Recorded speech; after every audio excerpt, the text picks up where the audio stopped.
No babies, don't do babies. Oh, shit. Oh, you don't need babies. No. You don't need babies. No. Don't bloody useless in life in any case. Just look for yourself, look after yourself, and look for yourself. And your partner. Okay. And were you married? Yeah, kind of. I saw it as a Spanish Inquisition. Oh. You're not going up the aisle? No. I've only known her 20 years. I haven't decided yet. But it's only a piece of paper, isn't it? It's a piece of paper. I married my husband in the house. I was in a different... In those days it was worse, you know. I lived with my aunt and they were all pussies. So I had a pussy wedding. Got married up in Corricara in the house of Corricara. Okay. And the Mormon church came in and blessed us. My husband was paralytic drunk. So I had to sleep with my nana that night. No, but I had no, I mean it wasn't, you know, I always wanted to go up the aisle in a lovely white dress. I said to my daughter the other day, I think I might find a man just to get married in a white dress. She said, you're 90, what do you want? She said, where do you want to go? I said, well, it would be quite nice just for me to put on a wedding gown.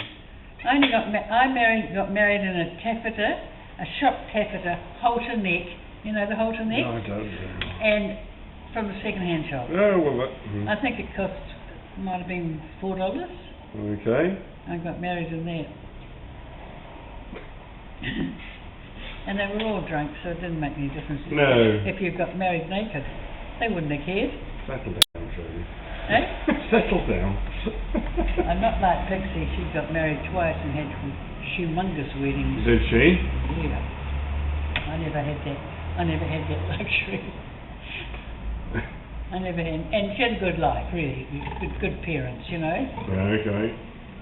Well, I was on the other side of the border. Okay. You know, I said to my grandson the other day, he's a senior sergeant in Wellington Police. Okay. Lovely, lovely boy. And I was telling him about my mother. And I said, you know, I only saw my mother twice. My mother died when she was 32. Okay. And I was 6. Oh, okay. And I said, I don't know where she's buried, Clint. He rang me that night because police can get into it. Oh, yeah, no, they... He rang, Nana, I found where your mother's buried and I'm going to take you up. And then I said, I had a little tear, you know. Mm-hmm. And then after that I had this feeling, do I really want to go and see where it is? You know, after... Yeah, I don't know. It's a bit funny. 80 years, that is. It is. So I'm 86. Yeah. And it's 80 years. It is. It's a long bloody time. And now I just found out where she is. And you know, and he looked into her history because nobody in those days, they never told you nothing. Yep. And my mother had a sister. Oh, okay. You never even knew she had You a never sister. knew. And I said, what's her name? He said, Nana, that wasn't on the Okay. thing. He said, I'll take you in. And I just said, do I want to go in there? Oh, I don't know. You ever been in a Karori Cemetery? Karori, no. There's 86,000 dead people. It's a city of dead. No, it's not. I went in there. My grandson took me in. Oh my God, I came out of there. I was worn out. I was looking for my father in the war cemetery. There was that many crosses.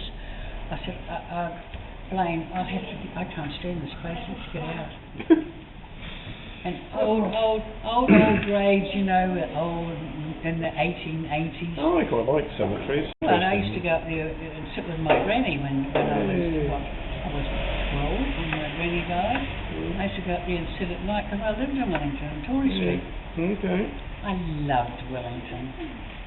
I loved it. It was such a lovely place. Now, I wouldn't live there now. Too frightened to live there now. But I loved it. And I lived among the Chinese. Okay. They lived in Haining Street and we lived in Sages Lane, off Tory Street. Okay. Used to be the milk department over there. A lot of people don't know any history about Wellington like I do. And we never had a bath or a shower in our house because we were in little cottages. Okay. Old cottages. And no shower, no bath, no nothing. I used to go down to the bathhouse in Willard Street on a Saturday and have a bath. Used to put a shilling on the door. You know, had the door vacant and put a shilling on the door and then turn it when you got in, filled up the bath, and the baths were big. They were huge things like this. By the time you filled out, you were exhausted, but then I had to walk all the way home. By then you're getting all dirty again. And that's how I was brought up. Poor. And people complain today. Yep. And you know that there was no benefits in those. No. Never got a benefit. And here they all get $1,000 a week. My aunt got nothing. She took me out reluctantly out of the convent. Christ. She didn't really. It's a real tale of woe, Shirley. Yeah, she really didn't want me because that wasn't her life. She never had children. Okay. But she took me. Told me every day, you ruin my life. Oh, Jesus fucking Christ. Every day, you ruin my life, you ruin my life. Oh yeah, when people say something to that, stuff you. I don't want to listen to your crap. I had enough of my own crap. It's always refreshing to talk to you, Shirley. Eh? It's always refreshing to talk to you. Yeah, someone else said the other day, I was talking to them and they said, you know, I love talking to you. I come away and I feel so refreshed. I thought, I don't know whether I feel refreshed. I just met a lady in the hut. She said, oh, you are so lovely. And I thought, am I? Am I? And she said, you haven't changed. Oh, I thought, God, I feel ill, my heart dead. And that was in Queensgate. I hate that place. It's horrible. Horrible. I never go in there. No, I won't. There's shoe shops everywhere. Number one's come downstairs. They're pickled inside and they last from... My father died at 68. Well, he wasn't very well pickled, I wouldn't say. Well, he got shell shocked at the war. Oh, okay. Stutter. Okay. He used to stutter. You know, I'd say... Because I didn't like him, so I think you keep that poor bastard. I mean, no, I didn't know. He wasn't a father. He never called me Shirley once in my whole life. Girl. Oh, God. I wouldn't answer. I never answered. You should go and write down all your stories, Shirley. Eh? They're very fun. They're very interesting. Story of Shirley's life. Someone told me to write a book about it, about Wellington, because I loved Wellington. You know, we never had supermarkets. We went to the dairy to get your food. Okay. And it was run by Patels, Indians. And you know, and if you had no money, you book it up. And he had your name, Molly, and he'd write down. I'd go. She wouldn't go down. I had to do, and I'd write down all what. And then when she got bored, we had 9 drunken boarders. And they paid for the food, and I'd go down and give it to him, and he'd take it off the book. I had to make sure that he crossed it off, because, you know, what they're like. They'd charge you again. Yeah, I just could cross it off. And even at night, if my aunt wanted something, I'd go down, knock on the back of the shop door, and go and get, and he'd give it to you through the door, you know. They were wonderful days. Nobody ever accosted you, nobody ever touched you, nobody said anything. And I used to take my nana was deaf and dumb, I'd take her to the pictures in the Time Theatre in Trevor Street. She loved the pictures, even though she was deaf and dumb. And I had to push her all the way up there, it was about 2 miles, in a wheelchair, take her to the pictures, and then bring her home at 11 o'clock at night. And all the drunks would be standing in the corners and all playing pocket billiards. You know what that is? Oh, yes.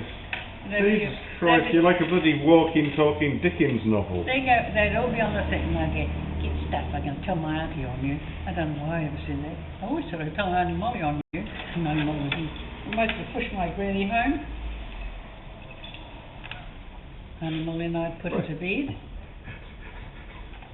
And three of us slept in the one room, because it was only a little cottage. One bedroom and a lounge and the kitchen.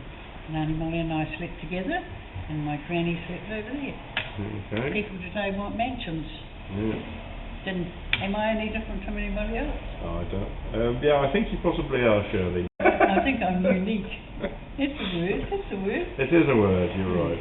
It's lovely to see It's you. nice to see you. Take care of yourself. You go away and think of some more positive stories to come and tell me. No, they're all stories are true.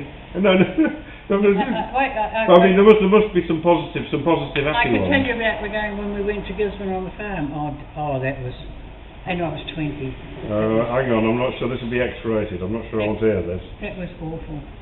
Oh, really? Okay. I hated it. Never, all day on your own, your husband was at work on the farm, way up in the hills. You had no money, so you had to, today you get a bill. Radio, Shirley. Lovely people, love to see you. Good to see that you're still... Next time you invite me to the wedding. Okay. Take care. I might come back and get that bit, because it's quite